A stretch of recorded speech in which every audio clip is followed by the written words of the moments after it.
আসসালামু আলাইকুম। আপনাদের সাথে ঘটে যাওয়া কিংবা আপনাদের চারিপাশে কারো সাথে ঘটে যাওয়া সত্য ভয়ের ঘটনা আমাদের সাথে শেয়ার করতে পারেন। আমাদের সাথে ঘটনা শেয়ার করার জন্য আপনাকে ঘটনা লিখে বা রেকর্ড করে পাঠাতে হবে। আমাদের কাছে ঘটনা শেয়ার করার জন্য ইমেল অ্যাড্রেস হচ্ছে rmsthehorrorworld@gmail.com। বরাবরের মতো আমরা আজকে আরও একটি নতুন ঘটনা নিয়ে আপনাদের সামনে হাজির হয়েছি। তো এই মুহূর্তে আমাদের সাথে রয়েছেন আমাদের মডারেটর মোহাম্মদ মেরাজ মিয়া। তো মোহাম্মদ মেরাজ মিয়ার কাছ থেকে আমরা একটি ঘটনা শুনব। এই ঘটনাটি তাকে একজন পাঠিয়েছে। তো আমরা এখন সরাসরি চলে যাচ্ছি মোহাম্মদ মেরাজ মিয়ার কাছে তার এই ঘটনাটা শোনার জন্য। আসসালামু আলাইকুম প্রিয় লিসেনার্স, আমাকে যে ঘটনাটি পাঠিয়েছেন উনি আমার খুবই ঘনিষ্ঠ এবং লোকটা খুব ধার্মিক ছিলেন। তো একদিন রাত্রে এশার নামাজ পড়ার পরে বাইরে উনি অনেক সময় ধরে আড্ডা দেয়। তো যখন তিনি বাড়িতে ফিরছিলেন, বাড়িতে ফেরার ওই সময়টা ছিল রাত্রি 11টা। আর ওই 11টার সময় সে ফেরার পথে তার সাথে তার একজন সফর সঙ্গী ছিল, যার বাড়িটাও তার বাড়ির খুবই কাছে। তো একটা জঙ্গলে তারা পথে চলতে চলতে একটা জঙ্গলের কাছাকাছি চলে যায়। আর ওই জঙ্গলের মাঝখানে যাওয়ার পরে তার সফর সঙ্গীকে সে বলতেছে যে আমি আজকে রাত্রে ফজরের নামাজে যখন যাব, তো তুমি আমাকে ফজরের নামাজের সময় ডাইকা নিয়ে যায় ওর সাথে। তো এটা বলার পরে সে বাড়িতে চলে যায়। তো বাড়িতে চলে যাওয়ার পর প্রতিদিনের মতোই সে ঘুমিয়ে পড়ে। তো ওই দিন বৃষ্টি থাকার কারণে ওই এলাকার যে বিদ্যুৎ, সেই বিদ্যুৎ বিঘ্নিত ঘটার কারণে মোবাইলে চার্জ ছিল না তার। মোবাইল বন্ধ ছিল। আর বাড়িতে সে কোনো ঘড়ি না থাকার কারণে তো সে ঘড়ির টাইমটা দেখতে পারে না যে কয়টা বাজে। তো রাত্র আনুমানিক তখন সম্ভবত 2টা থেকে 2:30টার মতো। এই সময় তো সে যে রুমে ঘুমায় ওইটার পাশে যে জানালাটা, ওই জানালার মধ্যে এসে একজন ঠক ঠক করতেছে আর তাকে ডাকতেছে যে তুমি আমাকে নামাজের জন্য ডাকতে বলছিলা, নামাজের সময় হয়েছে, চলো আমরা নামাজটা পড়ে আসি। তো আমরা সচরাচর গ্রাম অঞ্চলে যেটা শুনে থাকি, এরকম অনেক ঘটনা শুনছি যে জঙ্গলে যে ধরনের অঞ্চলে এই ধরনের আত্মারা থাকে কিংবা বদ জিন থাকে, তো তাদের এই জায়গায় যদি কেউ এই ধরনের কথাবার্তা বলে যে আমি রাত্রে অমুক টাইমে অমুক কাজটা করব, অনেক সময় ছদ্মবেশ ধরে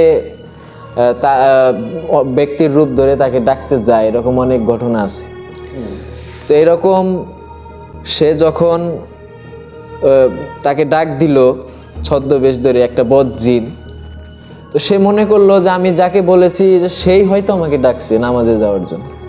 কিন্তু যখন সে ঘুম থেকে উঠে ঘরের বাইরে বের হইল, তো এখন দেখতে পাচ্ছে যে কেউ নাই, আশপাশে কেউ নাই। সে মনে করলো যে হয়তো নামাজের সময় হয়ে গেছে, সাথে ঘড়িও নাই যে ঘড়ি দেখবে। সামান্য একটা টর্চ লাইট আছে সাথে, মোবাইলও বন্ধ, মোবাইলেও ঘড়ি দেখার কোনো সুযোগ নেই। তো এই অবস্থার মধ্যে সে অজু করে নাই ওই দিন। প্রত্যেক দিন অজু করার পরে বাড়ি থেকে নামাজে বের হয়, কিন্তু ওই দিন সে অজু করে নাই, যে তাড়াহুড়ায় চলে গেছে যে মসজিদে যাওয়ার পথে আমার মেশিন আছে, ওই ধান খেতে পানি দেওয়ার যে মেশিনগুলো, সেলো মেশিন, তা আমি ওই জায়গা থেকে অজু করে নিব রাস্তায়, তা আমার তাড়াতাড়ি হবে, সহজ হবে। হয়তো আমাকে রেখেই সে নামাজে চলে গেছে, তাড়াতাড়ি নামাজের সময় হয়তো হয়ে গেছে। তো এইটা চিন্তা ভাবনা করে সে যখন রওনা হইল, তো ওই দিন সে দেখতে পেল তার সাথে কিছু ঘটনা ঘটতেছে যেটা অস্বাভাবিক, যেটা এর আগে কোনোদিন ঘটে নাই। সে যখন বাড়ি থেকে বের হইল, বাড়ির সামনে একটা বাসচপ, যেটাকে আমরা আমাদের গ্রামীণ ভাষায় বাসছবি বলি, বা অনেক জায়গায় অনেক ভাষা থাকতে পারে। তো এই জায়গায় যখন সে পৌঁছাইলো, তো তার শরীর ভয়ে কীরকম জানি একটা হালকা শীতল হাওয়া থেকে তার শরীরটা ভয়ে তার শরীরের সমস্ত পশম দাঁড়িয়ে গেল। তো তারপরও সে ভাবতেছিল হয়তো ঠান্ডার কারণে এরকম হইতেছে।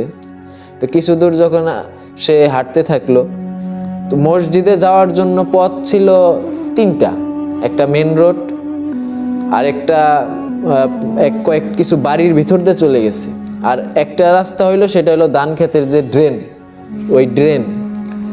তো সে ভাবলো যে আমি যেহেতু অজু করি না, এই দিক দিয়ে আমি ড্রেনের রাস্তা ধরে গেলে আমি স্যালো মেশিন থেকে অজু করে তারপর মসজিদে চলে যাব। তো এইটা স্বাভাবিক তার চিন্তা ভাবনা ছিল প্রতিদিনের মতো, আর বেশিরভাগ ক্ষেত্রে সেই রাস্তাটাই ব্যবহার করত। যখন সেই রাস্তা ধরে যাইতেছে, যখন মাঝ বরাবর মানে ধান খেতের যে জমি, এটার মাঝ বরাবর গেল, ওইটার সোজাসুজি একটা জায়গা আছে, যে জায়গায় একটা বনের মতো কিছু জঙ্গল গাছপালা আছে, কিছু বাঁশ আছে। ওই জায়গায় সে যখন লক্ষ্য করলো, দেখলো কিরকম যেন একটা আলো আকৃতির কোনো কিছু ওই জায়গায় দাঁড়িয়ে আছে, যার পা নেই, মাটিতে তার পা নেই। তো সে প্রথমটাই ফার্স্টে যে মনে করলো যে এটা হয়তো কোনো কাপড়, ওই জায়গায় লাইটের কারণে এরকম দেখা যাইতেছে। তো সেটাই মনে করেই সে হাঁটতেছিল, এরই মধ্যে একটা অদ্ভুত রকমের আওয়াজ, যে আওয়াজটা যে কেউ শুনলে গা শিউরে উঠবে, ভয়ে সে কাঁপতে থাকবে। যে এরকম একটা আওয়াজ আসতেছিল যে তুমি আজকে যে এই পথে এসেছো, তুমি একটা ভুল সিদ্ধান্ত নিছো। তো এই আওয়াজটা সে প্রথমবার শোনার পর সে তেমনটা আমলে নিল না, ভাবলো যে এটা হয়তো আমার শোনার ভুল। তো একই আওয়াজ বারবার 3 থেকে 4 বার আসতে লাগলো। তো তখন সে আবার ওই জঙ্গলের দিকে তাকাইলো। তো জঙ্গলের দিকে তাকানোর পরে সে দেখতে পেল যে পা নেই, একটা অদ্ভুত আকৃতির অবয়ব তার দিকে তাকিয়ে হাসতেছে। তো সে প্রচুর পরিমাণে ভয় পেয়ে গেল, আর এরকম আওয়াজ করতেছে যে আজকে তোমার কোনো নিস্তার নেই, আজকে আমি তোমাকে শেষ দেখে ছাড়বো।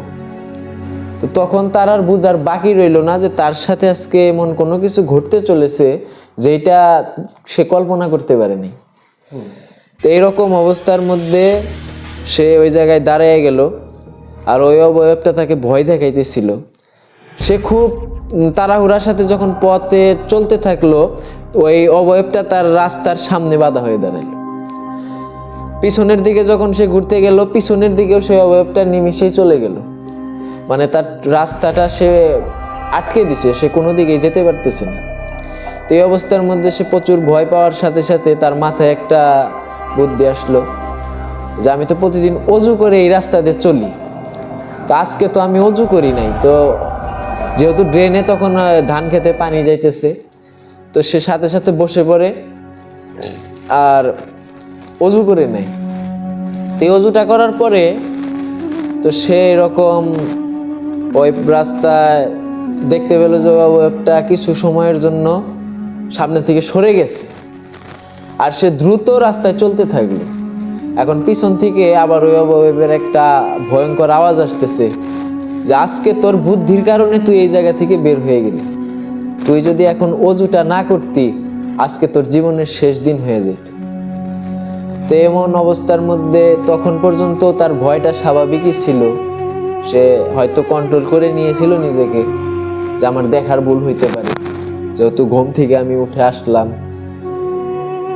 তো স্যালো মেশিন যে আছে ওই জায়গাটা পার হয়ে যখন সে মসজিদের কাছাকাছি চলে গেল, তো মসজিদের ঘড়িতে যাওয়ার পরে সে দেখতেছে এখন বাজে রাত 2:30। তো সে তখন তার ভয়ের পরিমাণটা এত পরিমাণে বেড়ে গেল যে তাহলে আমাকে ডাকলোটা কে?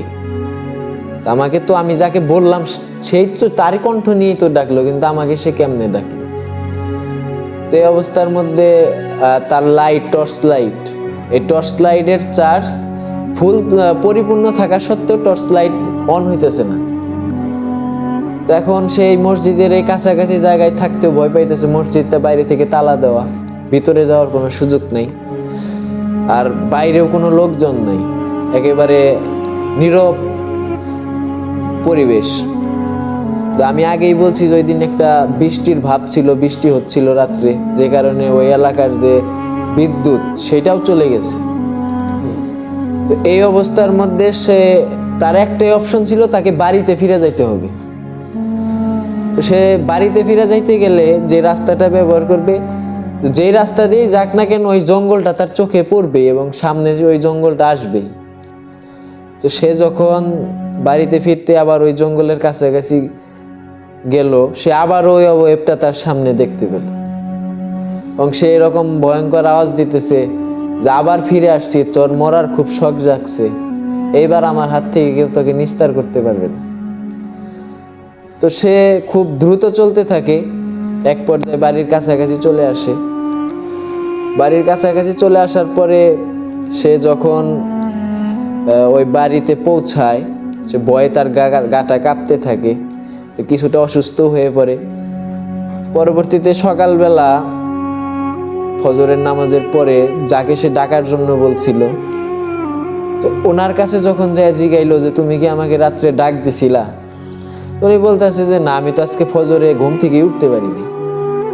তো এই কথাটা শোনার পর তার ভয়ের পরিমাণ আরো বেড়ে গেল, তাহলে আমাকে তো এই অবয়বটাই তার রূপ ধরে এসে ডাকছে। পরবর্তী এক কবিরাজের কাছে সে চিকিৎসার জন্য যায়, হুজুর টাইপের একজন।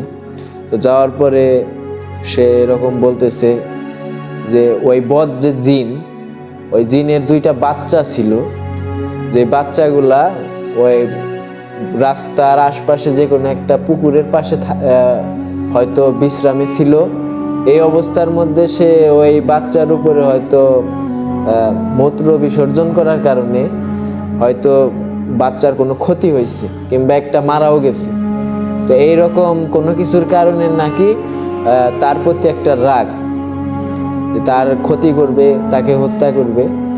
কিন্তু তার ভাগ্য এতটাই ভালো ছিল যে সময় মতো সব কিছু বোঝার কারণে দ্রুত এটার ব্যবস্থা নিতে পেরেছিল। এবং হুজুর কিছু তাকে আমল দিয়ে দেয়, যে আমলগুলোর কারণে সে ওই জায়গা থেকে বের হয়ে আসতে পারে। কিন্তু এখনও মাঝে মধ্যে ওই বিষয়টা তার উপরে এফেক্ট করতেছে আর ভয় দেখাইতেছে, বিভিন্ন অদ্ভুত আওয়াজ তার পিছন থেকে মাঝে মধ্যে আসতেছে। তো এইগুলা থেকে পরিপূর্ণভাবে সে নিস্তার পায় নাই। তো আমাদের যারা ঘটনা শুনলেন, যারা লিসেনার আছেন, তো ওনাদের মধ্যে কেউ যদি এর ট্রিটমেন্ট জানেন অবশ্যই আমাদের জানাবেন, যাতে ওই চিকিৎসাটা ব্যবস্থা করা যায়। পাশাপাশি কারো সন্ধানে যদি এরকম কেউ থাকে যে না এই ধরনের ভূত পেত কিংবা বদজিন সংক্রান্ত তদবির দিয়ে থাকেন, সেটাও আমাদেরকে কমেন্টের মাধ্যমে জানাবেন। তো ঘটনাটা হয়তো কতটা ভালো লাগছে আপনাদের কাছে এটা আমি জানি না, তবে আমার কাছে বলাটা যতটা সহজ হয়েছে, যার সাথে ঘটনাটা ঘটেছে তো তার জন্য এটা তার চেয়ে অনেক গুণ ভয়ের ছিল। কারণ একটা মানুষ রাত্রে চলতেছে, সে চলার পথে নামাজে যাওয়ার জন্য একজনকে বলে রাখলো, আর তাকে নামাজের জন্য ডাকও দিল, সে বের হইল, আর রাস্তার মধ্যে এরকম ঘটনা ঘটলো। মসজিদে যায় সে দেখতেছে এখন মাত্র 2:30 বাজে। তো এরকম অলৌকিক ঘটনা, ভয়ঙ্কর ঘটনা খুব কমই হয়। আর যেহেতু লোকটা ওই সময় আমলের দিক দিয়ে অনেক অগ্রসর ছিল, হয়তো মনে হইতে পারে যে কোনো বদজিন তার ক্ষতি করার চেষ্টা করতেছে। ধন্যবাদ সবাইকে। আচ্ছা, তোমার এই ঘটনাটা খুবই ভালো লাগলো।